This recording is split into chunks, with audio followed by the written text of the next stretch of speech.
The next cell organelle are lysosomes. These are present only in animal cells. They are small spherical bodies bounded by single membrane. They contain digestive enzymes which can break all the organic material.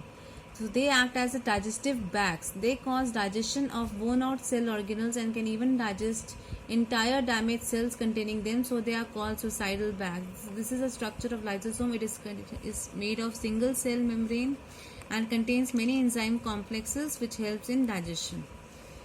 They help in intercellular and intracellular digestion of food particles and cause digestion of worn out and damaged cell organelles. They destroy foreign substance and help in digestion of bones by digesting the cartilage. Next cell organelle, mitochondria. This is also very important. It is double membrane. They are rod-shaped structure. They are double membrane, and outer membrane is very porous while inner is deeply folded.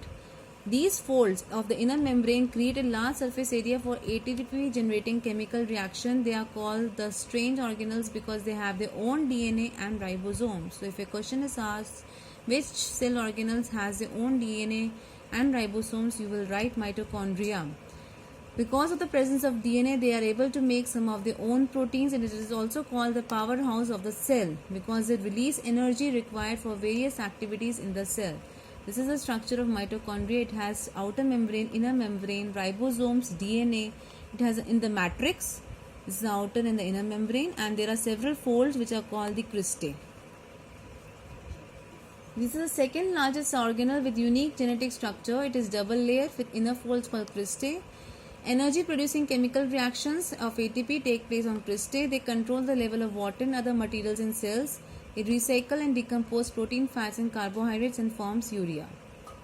Vacuoles. Vacuoles are the solid sacs for solid and liquid contents. They are of small size in animal cells and very large in case of plant cells.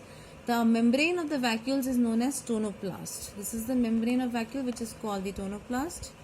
They help in storage of food, water and waste substance. The contractile vacuoles helps in elimination of excessive water from the cell.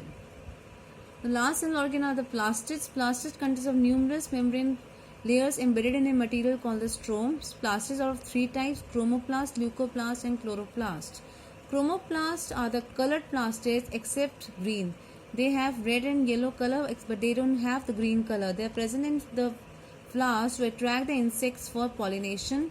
Leucoplasts are the colorless plastid, or they are the white plastid. They are mainly responsible for storing the starch, oils and protein granules. Chloroplasts are the green colored plastid. They are present in all the leaves which are green in color. They play an important role in photosynthesis. They contain green color pigment called chlorophyll. They are also known as kitchen of the cell. This is the structure of the chloroplast. It has the outer membrane, inner membrane. It contains thylakoid, stroma, lamina and intermembrane space between the outer and the inner membrane. Inside the thylakoid are the chlorophyll which is responsible for photosynthesis. So we have discussed all the cell organelles and we have almost completed your chapter as well. In the next class we will discuss some of the differences between the plant cell and the animal cell and revise this chapter. Thank you.